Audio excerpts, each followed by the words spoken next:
This is I Don't Speak German. I'm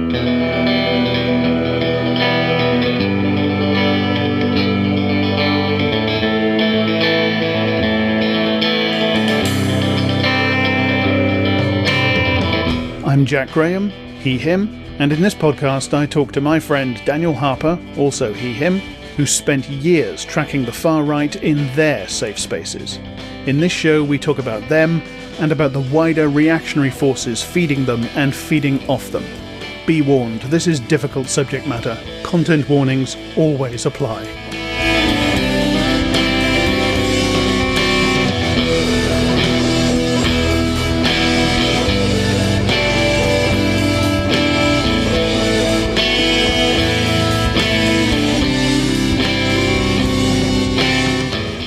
And welcome everybody to I Don't Speak German, episode, whichever episode this is, I don't know. It might come out before or after the one we've just taped. So welcome to whichever episode this is. And I'm absolutely delighted to be able to welcome Daniel isn't here, by the way. Sorry about that. But I am delighted to be able to welcome to the show special guest, Amanda Moore. Hi, Amanda. Welcome to the show. Thank you. Hello. Hello. Now, I find it hard to imagine actually that anybody listens to this show and doesn't know who you are. But just in case, maybe just introduce yourself a little bit. Yeah, sure. So I went undercover in the far right for about a year during the pandemic, which was, that was an exciting time for me. And now I'm kind of, I guess, still in this world doing stuff like going to pro-Russia, anti-Ukraine rallies. Yeah, absolutely. I've been reading actually about your time undercover in the far right, and why do you not have a book out or a book deal at least? So I mean, I can be like super honest with you if you want. I had set to have this like long form magazine piece come out, and my book agent was like, you can't do that because they take rights. And so I got rid of the agent, and then I also pulled out of the magazine. So I'm actually in the middle of finding a home for both the article and the book right now as we speak. So there we go. They both exist. They just need to be published.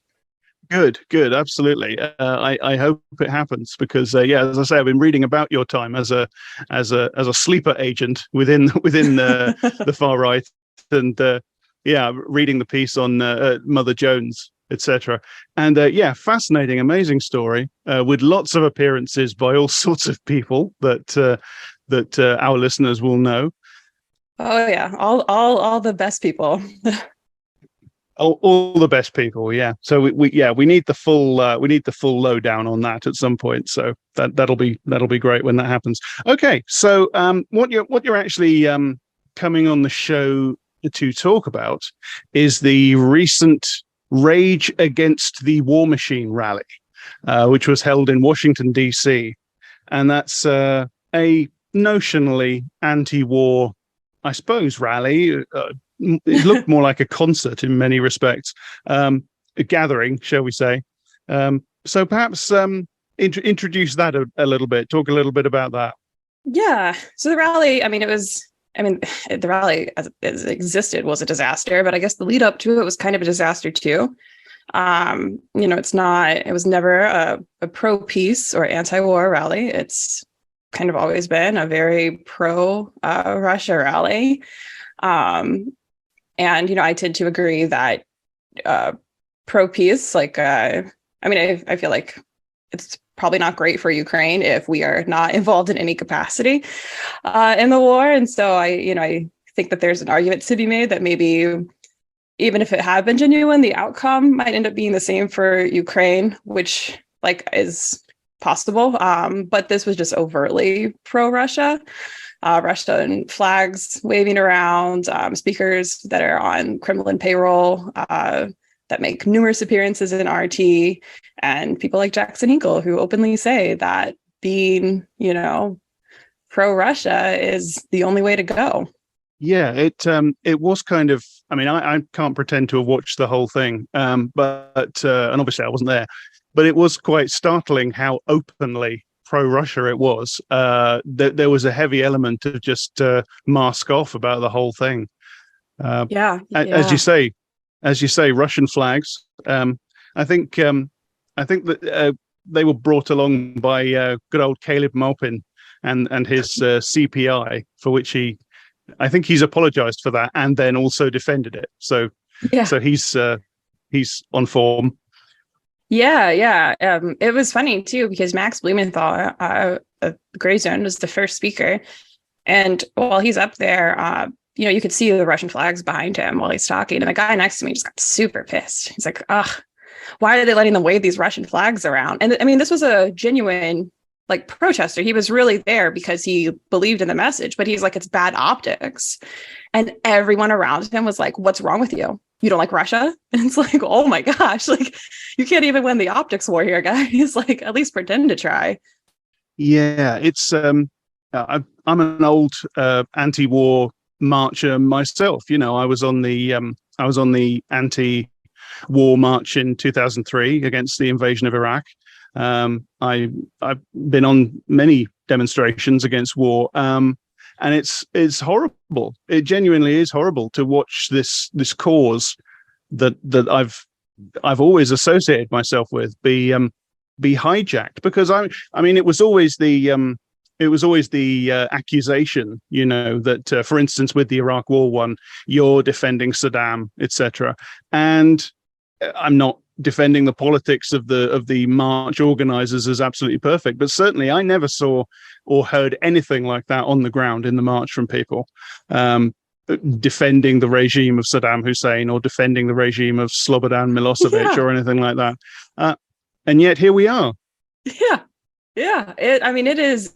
When you put it that way, yeah, I hadn't even thought of it like that. This is literally like if somebody had been walking around doing that. Yeah. They, just and no shame too, over who they invited and no logical consistency. Like people didn't have, there were plenty of people who are pro-war for other wars. So why are you against this war exactly? What's going on here, Yeah, that was one of the things that stuck out to me when I read your piece about the rally at your Substack, which was you made a point of mentioning that there was really no cohesiveness about the ideologies of the people there. In fact, there's flat contradictions all over the place on fundamental things. Yeah, it was a really low energy rally. Just nobody around was enthused to do anything. And I think part of it was the setup was very poor. They didn't have a stage. They just had people kind of on the same level as us, but they took this huge space for, I don't know, I don't think it was even for press because press wasn't allowed super close either, but press was in the little cage. And so you're basically looking up everybody's noses when they would talk, if you were one of the few people, who could see them. So I think that didn't help. And then the stage, like the screen for it was so small that you couldn't see that either. And the sound wasn't that great. So you have all these things that are, working against them to begin with. And then, you've got people who are literally Nazis in the rally. And then you've got like, I don't know, tourists or something walking by them. And there was no cohesion in the arguments or the crowd. And so I was with Molly Conger and she pointed it out. She's like, yeah, I think like the reason this is so low energy is that there's no cohesion. Nobody wants, there's not one person here wants to cheer on two speakers in a row. Nobody likes two speakers in a row. Yeah, and it's amazing the slipshodness of the organization. They were forcing the audience to stare into the sun, weren't they? Yeah, they're just right to the sun. I mean, a videographer I know was there, and he's like, all of my shots, it's like right into the sun. Why would they position us this way? And I don't know if they just didn't care or if they're just dumb. I truly don't know. There's no professionalism about it. I mean, it does take a lot of knowledge and organizational skill to put together one of these things, and it looks like nobody, they weren't invested enough. They didn't really care, or they didn't have the expertise that they needed. Because I don't know, making an actual protest or demonstration or whatever you want to call it, it doesn't really seem to have been the point, and yet. You kind of look around in despair for what the point was, unless it was just to get this reported on RT and Sputnik and so on with very misleading estimates about attendance because it was very sparsely attended, wasn't it? Yeah, I mean, I'm the worst person in the world to judge how many people are around. I never have any idea, but this was really empty. And I have to think that part of the reason why they roped off so much space for the speakers was to give the impression there were more people there than there really were. Because that's the only thing that kind of makes sense. Because it's like, oh, why is your photo? Why you're so far back? And it's like, oh, you probably weren't that far back. You're probably 8 rows of people back, but you're so far from the speakers that you look like, oh, it's a massive crowd. Someone spliced in like January 6th footage or something with it. Like absolutely wild stuff. Yeah, they want all the photographs of the speakers to be from so far back so that it looks like they were taking the photographs from a massive crowd. Yeah. It seems to have been a certain amount of thought put into that anyway. The most important thing. So yeah, absolutely. Yeah. Appearances. And yet so much fundraising for this. They raised a huge amount of money. And I don't suppose we'll ever know where that money has gone because it didn't look to me like it went on the event at all. It also didn't go to Ron Paul's hotel room because he took a photo with Tulsi Gabbard at the Holiday Inn, which is extraordinarily funny because it's very cheap. It's not the closest by any means. Like it wasn't a convenience thing. If they stayed there, it was a money thing, you know. And just like you guys made Ron Paul stay at a Holiday Inn and you bought a screen to show your speakers that's like 5 feet tall. Like what is where did this go? Yeah, you get Ron Paul, the grandfather of the movement, and you force him to stay in the Holiday Inn. It's a rank insult. Yeah. So we had all sorts of people there, as you've said, no real cohesion about who they were or what their viewpoints were, except that it's a pro-Russia march. So in some way or another, they're all pro-Russia. Who did we have there? We had Tulsi Gabbard, as you just said, Ron Paul. We had Grayzone journalists, including Max Blumenthal. And his wife, Anya. Oh, she's his wife, is she? Oh, yeah, she's his wife. Oh, right. Okay, I didn't know that. And we had the Larouchites there. The Larouchites were there. Chris Hedges, Caleb Maupin, Jill Stein. So, yeah, and of course, Jimmy Dore, the great Jimmy Dore, who had some mic problems, you were telling me. Yeah, he had mic problems. And I mean, like I said, the crowd was pretty small, so I heard every word he said, and he went on for like 3.5 minutes. And then, he's telling his jokes. He's a very funny guy, Jimmy Dore. And I guess he was upset people weren't laughing. He's got so many good, unique jokes. He's like, we could just give every homeless person in the U.S. 7,000 fleece blankets with the Ukraine flag on it instead of being in this war, which, okay, thanks, Jimmy. That's a good one. And then he realized his mic wasn't working. So when his mic got fixed, he just like rewound and started over with the exact same jokes and the exact same cadence and the exact same pauses. So he's a real professional. Say what you will about Jimmy, but he's a performer. Yeah, he's a trooper. You wouldn't want anybody to miss searing material like that, would you? No. Jimmy's brilliant material where he mentions the name of somebody he doesn't like, usually a woman, and then pulls a face. Genius stuff, really. So, yeah, and of course we also had Jackson Hinkle that was there, and you've just broken a story about old Jackson, haven't you? Yeah. I've been spending a lot of time thinking about Jackson Hinkle's love life lately. That's really fun for me. Yeah. Yeah. It turns out he's been secretly dating the woman who won Miss Russia 2022. That's his girlfriend. She's been flying out to visit him. They've been going on extraordinarily expensive vacations together. So I guess he's really raking in the super chat money on YouTube. Yeah, he's been bragging about his hot girlfriend online, and in a stunning reversal of how these things usually work, she turns out to be real. She was Miss Russia in Miss World, and she was. She's kind of interesting in herself because she went to be Miss Russia at the Miss World contest in the course of all this stuff, and she's been complaining about the other contestants shunning her and stuff like that. And she's been wearing some of the costumes she wore were very decidedly modeled on Tsarist imperial clothing.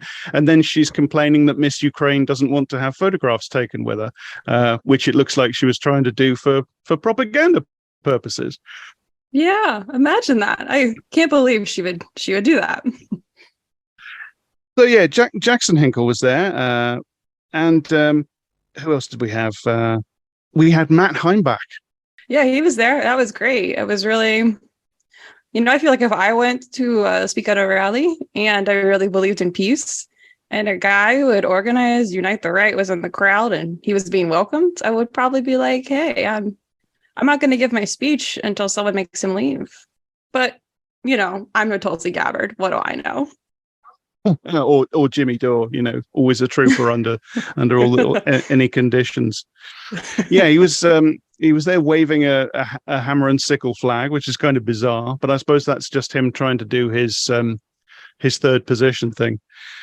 Yeah, his buddy had the Russian imperial flag, so they were covering all their bases. Yeah, pre and post revolution. It's just Russia they like. And all the MAGA communism people, and we had the guy that wrote the Oath Keepers anthem, Jordan Page. He was there, so really a lovely bunch of people, and of course Scott Ritter, who, I remember, as I say, from the old anti-Iraq war days. I remember Scott Ritter being somebody that we paid attention to, but not recently, because Scott Ritter, of course, has been caught several times trying to solicit sex from minors in internet chat rooms, hasn't he? I think they dropped him, didn't they? He didn't speak. Yeah, they dropped him as a speaker. And Anya made a point to say during her speech she was very sad, could not share a stage with Scott Ritter, which is a choice. That's something you can say. I wouldn't say that either, but okay. But I think he was in the crowd. I did not see him, but she suggested that he was. And even if he wasn't in the crowd, he was definitely at the after party. So he was still welcome. Yeah. So did you get to the after party? No, I was going to go, but this is the worst rally I've ever been to in my life. Okay. And I was at January 6th. It was miserable. There, at least January 6th was interesting. Okay. There was stuff happening. We were 4 hours, no shade, staring into the sun, no food, one guy selling water. And he wasn't there for us. He was there for the tourists. He wasn't prepared. No food. I went and got a burger. I was going to go and I was just like, I'm so hungry. I will be so mean to these people if I go. And now I regret it. I wish I would have gone because I saw it looked like a really fun time. Yeah. Pedophiles, Nazis, just the best people representing the pro-peace movement. Yeah, Bitcoin nutters and everything. Yeah. And what else? We had the People's Party. They were there, and as I say, Caleb Maupin's CPI. He's one of the people trying to explain the low turnout as being a result. He's got a conspiracy theory, which shouldn't surprise anybody. It's the left. You see, the left have been scaring people off by telling people not to come to the rally. So yeah. Obviously we're engaging in good faith. It's definitely not the pedophiles and Nazis. It's not them. They're not the problem. It's the left. Yeah, definitely. So what would you say was the highlight of the rally? Man, there's just so many options. I think there were these two protesters, and they were my highlight of the rally. They were letting everybody know, that there was a Nazi in the crowd who had helped organize Unite the Right, and they were also heckling Jimmy's comedy show. That was good. And then there was this live music performance that was, I had to walk away from the speakers. I was very hungover, so that might have been part of it, but also they were really bad and I was feeling physically ill. So I had to go farther away. That's how I found these protesters, and they were heckling the musicians. And so I really liked them. They were very, very good at heckling. As far as actual rally stuff, organized by the rally, I did like to see the that Ron Paul is still alive. That was good. Because I actually really wasn't sure. And now I know. Yeah, the confirmed sighting. He's still talking about the Fed. That was what his whole speech was about. Well, there was like a weird joke about artificial intelligence is something he saw every day when he worked in Congress. And then he complained about the Fed until they took him off stage. So that was good. Yeah, it's always the Fed, isn't it? With Ron, it's like, good morning. Oh, well, we need to abolish the Fed.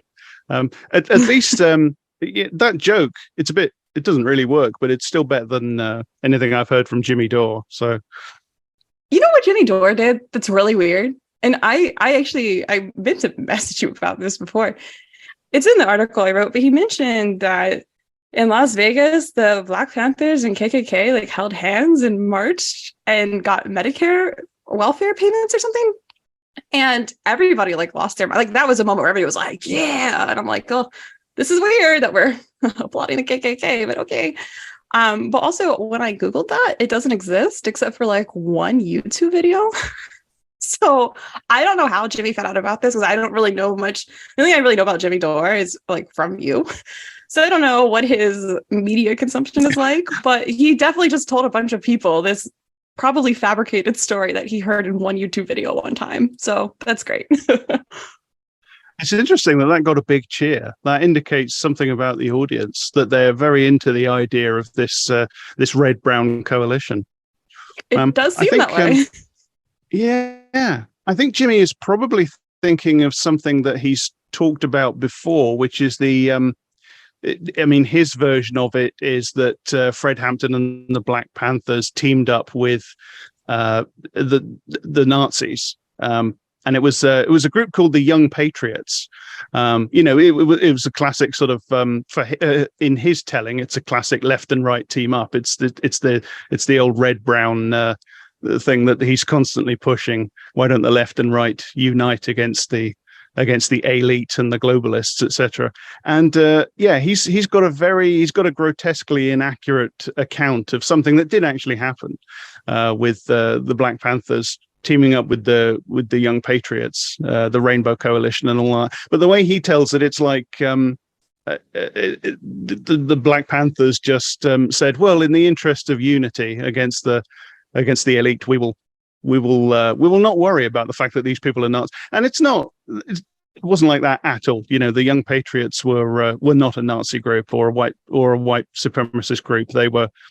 They had left that behind by then, because and the Black Panthers wouldn't have worked with them. The onus was on the Young Patriots to shed those racist ideas before they could become part of a coalition. But Jimmy, that doesn't suit Jimmy's politics at all. So it has to be just shed. And there's also the fact that Jimmy doesn't really remember things. So you get a garbled version down the line. Great. Yeah, that's good. I'm glad he got his microphone to work. It's important more people hear his rambles. Yeah, absolutely. You were telling me that you were flyered in the crowd.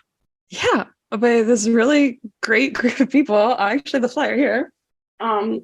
It's a very nice flyer. It looks like it was designed maybe 30 years ago. And it says, "Where Bernie meets Trump." Mm-hmm. And "New frontier, beyond left and right." And I saw that and I thought, is there some kind of third position you want me to take? And I opened it and there's a picture of Huey Long right there to greet you. So, and then I went on their social media and they are very openly pro third position. So yeah, they were there. They were heading out. I don't know why. I don't know if they were handing out to everybody or if I just looked like I would be agreeable to this, but I was lucky enough to get a flyer. They were searching the crowd for people that they thought would be receptive to third position politics, and they zeroed in on you. Right. They skipped the college volleyball team that had the misfortune of walking through the protest very confused looking. So at least there's that. Well, that tells you something about the size, where a volleyball team can just wander through it, and that's a notable thing. Yeah. So, what do you think? Do you think this is going to stop the war? Do you think this? I mean, I don't really know. Was there a sense of actual clear goals? Was there a sense of anything specific that they wanted to accomplish? Well, they probably didn't want to send Joe Biden to Ukraine the next day, but now they say that's what they wanted, I guess. I don't think so. I mean, that was the problem, is that nobody had, because there wasn't a cohesive message. You can't have like a united goal, because, you know, a lot of times rallies like this, if especially there's going to be media, they'll make signs and give signs out to people.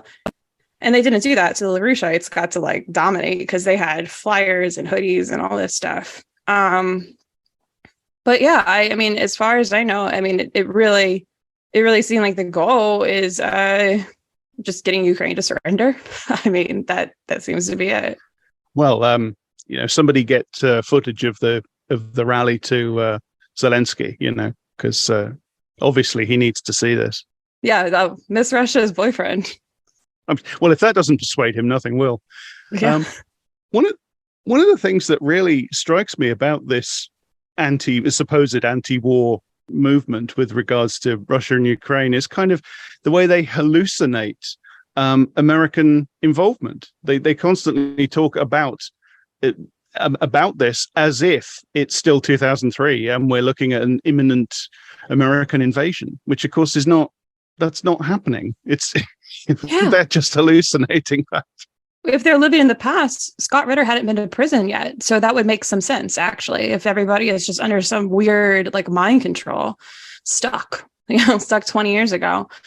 There is, and I think that's part of the problem too, because, you know, like Jimmy Dore's joke about the blankets, instead of giving money to Ukraine, it was stupid, but he couldn't. I mean, even if he wanted to be like, we could put everybody who doesn't have a house in America. He can't say that because half the crowd doesn't want that, you know? And so it's really like all you're arguing against. It's like, there's money and it's going to Ukraine. I want it to go somewhere else. There's no, you know, I'm not going to go fight this war. I mean, okay, then don't go. You don't have to volunteer to go, you know, to Ukraine. Nobody's asking you to do that. Nobody wants you there. Yeah, it really is. There's no real goal or messaging about that that is in line with reality. Yeah, absolutely. There's a really good point you made about Jimmy Dore censoring himself, really, because he knows that portions of the crowd are not going to be into the idea of government providing housing for the unhoused. It really shows that he knows the game that he's playing. Oh, really? That's interesting. I mean, like I said, I don't follow Jimmy Dore at all. So I was like, man, I wonder if this guy would just say this, like, or if this is actually self-censoring. So, and I know you like know much more about him. So it's interesting to hear you say. And I wonder how many of the other speakers that had any kind of like left-leaning tendencies at all did the same thing. Because, I mean, there were a handful of signs about stuff that they could, you know, we could use the money for. But most of the signs weren't about the money. And like, that is literally what America is doing. So most of the signs should have been about the money instead of just like pro-Russia bullshit or Larouchite, you know, propaganda. Yeah. And as you said, it really does reveal the actual priority here, which is to support Russia. And that's tied in with the fact that Russia is now a deeply reactionary authoritarian state. I mean, I don't know if you technically call it a fascist state. I mean, that's something you could debate, but it's deeply authoritarian and deeply right wing, and of course, it's putting a lot of energy and resources into being at least one of the global hubs of this resurgence of far right politics. So I feel like this is very much about supporting Russia in that sense. Much more than it's about any actual real objection to America's involvement in the war, or because as you say, that's really just down to money and of course some armaments. Yeah. And I mean, I guess I did not think about it. I did see a handful of signs about like, you know, well, oh God, Tulsi Gabbard, her whole speech was about that alarm that got sent out to people in Hawaii a few years ago. That was like nuclear missiles are coming. Yeah. It was her whole speech. And then she was like, I ran for president after that because, you know, it wasn't real, but it felt like it could be real. And where are we at, you know, when that's how America is today? And it's like, that doesn't make any sense. And if you had said that on the debate stage, you would have been laughed off in the first round. And it's just, I feel like the stretch most of these people are making to like mangle their position into something where they can be like, oh, I'm very concerned about nuclear holocaust or World War III.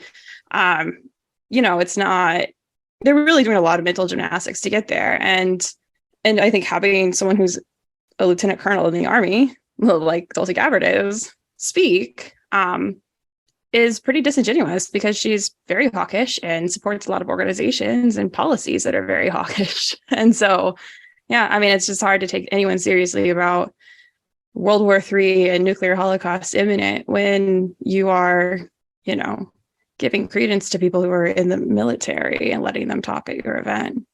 Yeah, and it's boosting one of Putin's talking points. Putin keeps on making these speeches where he attacks the West, and he keeps on suggesting that he might use nuclear weapons in the conflict, presumably in an attempt to deter the United States and anybody else from intervening in any way. And yet, it's not really very plausible that he would do that. I mean, Putin has a lot of his own ill-gotten resources tied up in Western banks, for instance, but he puts the idea out there in an attempt to deter people, and these people are boosting and amplifying that claim. They're trying to portray it as like America is bringing down a nuclear war, and at the same time, sort of implying that if Russia did that, it would be fair enough. You couldn't blame them. Yeah, I mean, yeah, it's very, very. This is why the rally was so low energy, because everybody's going through these mental gymnastics at a different path, and it's hard to keep up when you're there, and it's one after another. Yeah, it sounds really weird. It sounds like everybody's kind of going through the motions, and they know that they're not actually. They all know that they're not actually doing the thing they're pretending to be doing. So I don't know. Yeah. They just give random speeches. I've got to stand up and talk about something, so I'll talk about the accidental nuclear alert.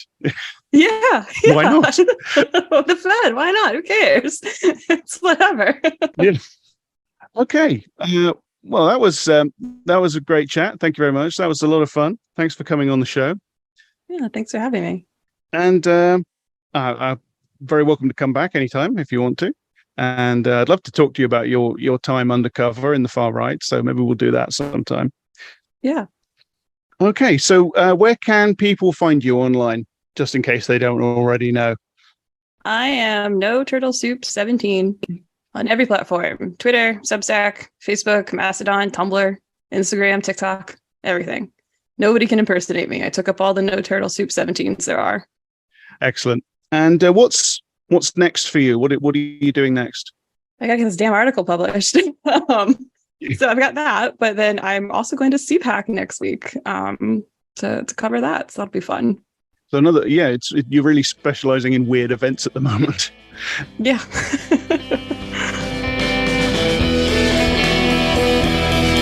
That was I Don't Speak German. Thanks for listening. If you enjoyed the show or found it useful, please spread the word. If you want to contact me, I'm @_Jack_Graham_. Daniel is @Daniel E. Harper, and the show's Twitter is @IDSGpod. If you want to help us make the show and stay 100% editorially independent, we both have Patreons. I Don't Speak German is hosted at idon'tspeakgerman.libsyn.com, and we're also on Apple Podcasts, SoundCloud, Spotify, Stitcher, and we show up in all podcast apps. This show is associated with Eruditorum Press, where you can find more details about it. The music was by Loon the Band.